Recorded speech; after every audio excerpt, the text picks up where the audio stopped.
Hello and welcome to Time About the Movies Flashback, and today we're flashing back to August 21st, 1987 with 4 movies, including Cheech Marin starring in his first solo film away from Tommy Chong. We also have... I have to go to the next page because I have no idea what the other movies are. How can I forget this one? Dirty Dancing with Patrick Swayze and Jennifer Grey. The big screen adaptation of The Garbage Pail Kids that I guess somebody was asking for back then, but we also have Dennis Quaid and Ellen Barkin in probably one of the best erotic thrillers of all time, man. And we'll get to that in just a little bit, but let's start off with the biggest new release of the weekend, and that is Cheech Marin starring in Born in East L.A. Rudy Robles had a knack for being in the right place at the right time. Until this time. Where's your green card? Green card? I don't have a green card. Where were you born? I was born in East L.A., man. Hey, get over here. Somebody, I'm an American. Get your hand. Adios, amigo. Habla español. Help! I've been deported. I'll get you across the border. Don't shoot us, Americans! I was in the Cub Scouts. I got a merit badge. I was an altar boy. Give this man a rubber tortilla. I can't even speak Spanish. 2 weeks' time, you're going to have enough money. I mean, if you work overtime. Passports, green cards. Okay, you're now Fernando Valenzuela. You had 21 wins last year. All right. Paradise. Go! All right, everyone here, you're crossing illegally. Cheech Marin, I was born in East L.A. born in East L.A. Thank you very much, ladies and gentlemen. Y'all beautiful people. See, that's the happy ending where Marvin Harry actually did succeed in robbing McAllister's house in Home Alone. Of course, that's Daniel Stern in there, but this is Born in East L.A., in which Cheech Marin stars as Rudy Robles, a Mexican-American from East Los Angeles who was mistaken for an undocumented immigrant and deported.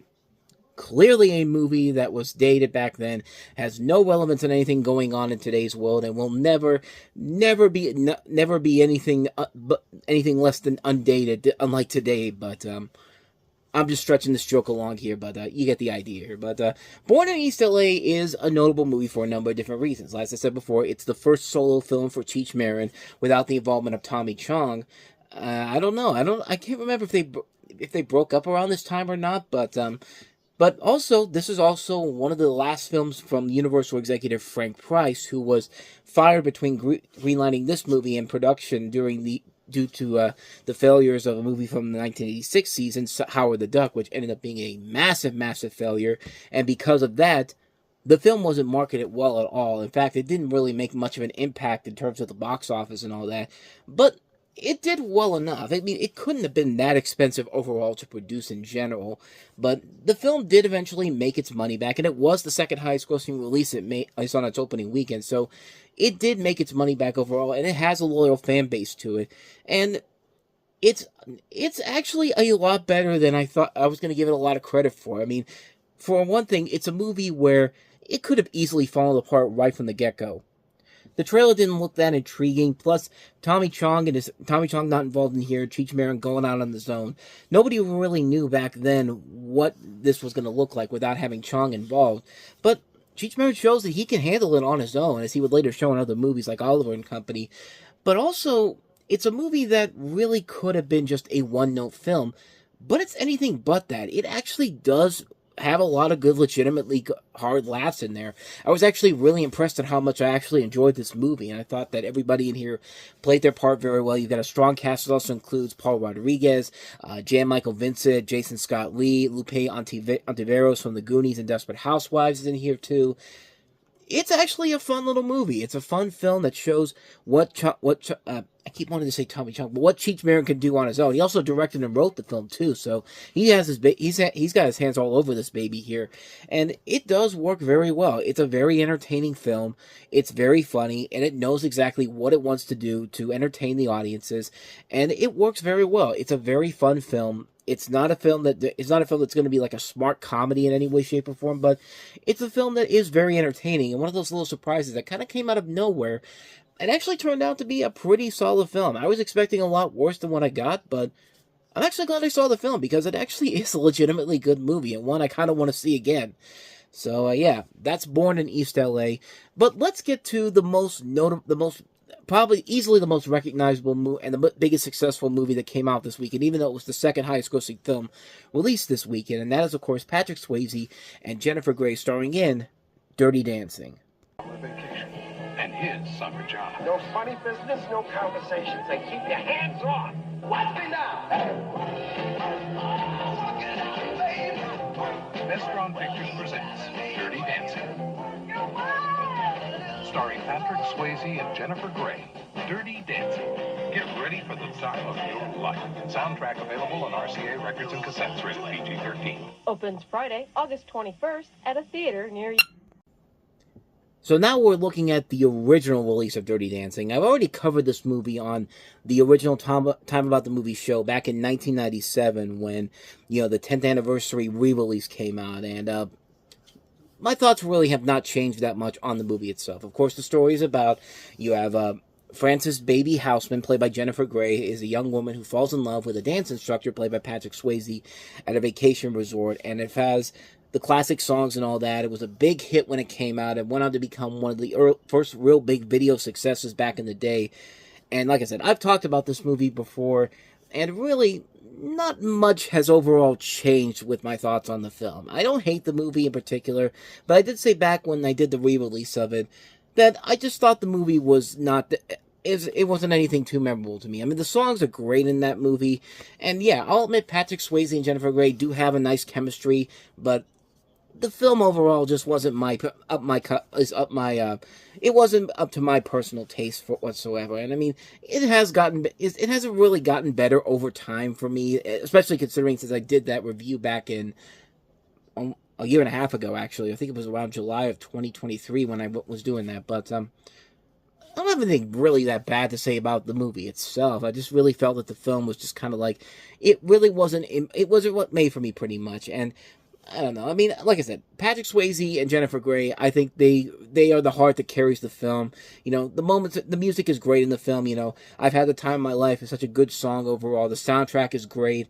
And yeah, there are moments in here that are legitimately very good. So, I don't know, maybe I do like this movie a little bit more than I've been letting on. But overall, like I said, my thoughts on it really haven't changed that much. I don't think it's a bad movie per se, but I don't think it's as great as everybody thinks it is. I'm just kind of in the middle about it.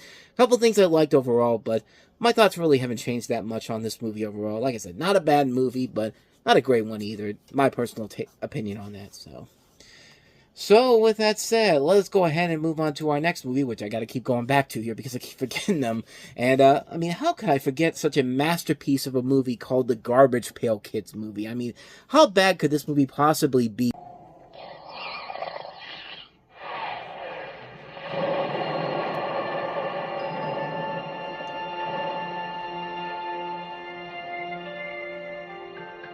Once upon a time, or was it more recently, there was a young boy named Dodger.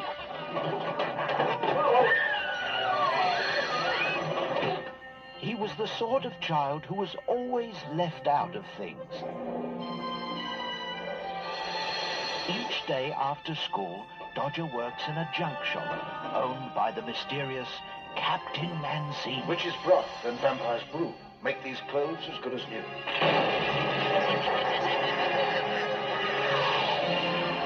Dodger has never had a family or a friend he could call his own. Until now.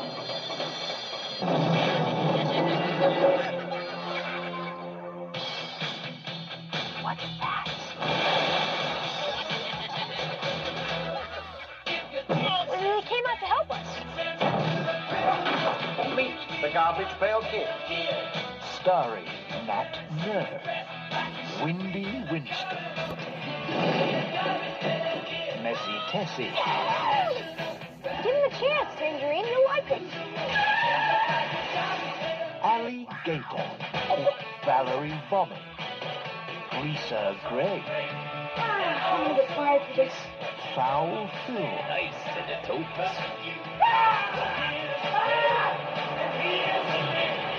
The Garbage Pail Kids movie. They may not be pretty, but boy, they make great friends. Starring Anthony Newley and Mackenzie Aston. The Garbage Pail Kids movie. Oh, that bad. Yeah, this is the Garbage Pail Kids movie based off the trading cards of the same name. I mean, the Garbage Pail Kids were very successful at the time. They're essentially a parody of the Cabbage Patch Kids. And in 1987, they had a plan to roll these characters out into a number of different things. There was that 80s TV show that they were going to do for the set. They were going to do a Saturday morning TV show. I said 80s TV show. This is literally the 1980s. They were going to do the Saturday morning TV show for CBS, but then, they canceled the show before it even premiered. And so, I mean, for kids back then, hey, they're doing you a favor. They're giving you more Muppet Babies instead of having to watch whatever the hell the Garbage Pail Kids TV series was. And, truth be told, I have actually never seen this movie before, but you have the story of the Garbage Pail Kids, and it depicts 7 of them being played by dwarf actors in animatronic costumes, interacting with society and befriending a regular boy. At least that's what the plot is telling you. But like I said, I have never seen this movie. The only thing I've ever seen from this movie was the Nostalgia Critics review, and really, that's pretty much all you need to see about it, because really, there's nothing about this movie that really deserves to be seen other than the Nostalgia Critic review. I mean, this is a movie that makes Howard the Duck look like Citizen Kane by comparison. When you have to do a movie that makes Howard the Duck look like a masterpiece, then you know you've screwed up big time. And I just don't know. From the stuff I saw from the Nostalgia Critic review, it's just kind of like, what else can I really add to it that he hasn't already perfectly said already? And I mean, like, it's just amazing. Like, keep in mind, I was born in 1989, so the Garbage Pail Kids wasn't that big of a deal, but it's when I was born, and I'm lucky enough I never had the dishonor to watch this movie, so I should be grateful that I never got around to seeing this movie. But yeah, do I really need to add anything more to this film that hasn't already been said beautifully well by the Nostalgia Critic? I mean, I haven't seen the movie, but from what he said and from other reviews I've heard about it, especially from I think Double Toasted did a review for this as well. I really don't need to add anything more to this movie that hasn't already been said already. Even though I have never seen the movie, I don't want to see the movie, and I have no reason to even watch the movie in particular. So, not much more to say about that one. So that is the Garbage Pail Kids movie. So let's go ahead and wrap the show up with with probably the best movie overall of the weekend, and that is The Big Easy. I never did have much luck with sex anyway. Well, your luck's about to change. A man and a woman caught between deceit and desire. The Big Easy. God, what a good movie this is. I mean, this is the erotic thriller at its absolute best. You have a story that's set in New Orleans where you have Dennis Quaid as a lieutenant in homicide who finds that he has 2 problems. The first of a series of gang killings, and Ann Osborne, played by Ellen Barkin, a beautiful attorney from the DA's police corruption task force in his office. He begins a relationship with her as the killings continue, only to have charges filed against him for accepting bribes as he stumbles on a police corruption sting. While this is happening, the criminals insist that none of the crime gangs are behind the killings. And, Dennis Quaid had a really good year in 1987 because he had this movie and then he had Inner Space, which was a real good movie. We'll eventually get into that in just a little bit, but as I said before, this is one of the best erotic thrillers ever, and it's not your typical erotic thriller. It's not really Basic Instinct levels, but it's a better movie, I think, than Basic Instinct because it's a neo-noir romantic thriller that's kind of disguising the erotic thriller aspects to it because these two have really steamy sex in this movie, and it's pretty impressive stuff. I mean, this is 1986 when these two were at their hottest, but then again, I said it with my Ocean's 13 review. Ellen Barker was kind of hot in Ocean's 13, but yeah, this movie overall is really enjoyable. It's got a great cast. It also includes Ned Beatty and John Goodman. The writer of this is Daniel Petrie Jr., who's written a ton of stuff I've liked. It's a very engaging mystery. It's a very engaging mystery overall. You do buy into the relationship between Quaid and Barkin. I mean, the movie overall really is entertaining in a number of different ways. It's stylish, it's cool looking, it's late 1980s fluff. I mean, it's everything you can ask for and then some in a movie like this. It's a really good movie, man. It's a really impressive film. I like it a lot. I think it's a very good movie. I highly recommend checking it out, The Big Easy. And so with all of that said, we wrap up another edition of Time About the Movies Flashback, and next time we'll flash back to August 14th, 1987, with 5 movies, including Patrick Dempsey starring in Can't Buy Me Love, Kevin Costner starring in No Way Out, The Fat Boys starring in Disorderlies, Fred Decker's The Monster Squad, and also North Shore. So 5 films overall we'll take a look at. We'll delve into those on the next episode. But until then, thank you so much for watching, and if you want to see more videos like this, please hit the place on the next page, check out the previous episode, and also don't forget to hit the like button, subscribe button, notification button, and the bell, so you get updates on when new videos come out, because we do post here every day. With all that said, I am off. I will see you guys next time, and until then, as always, take care.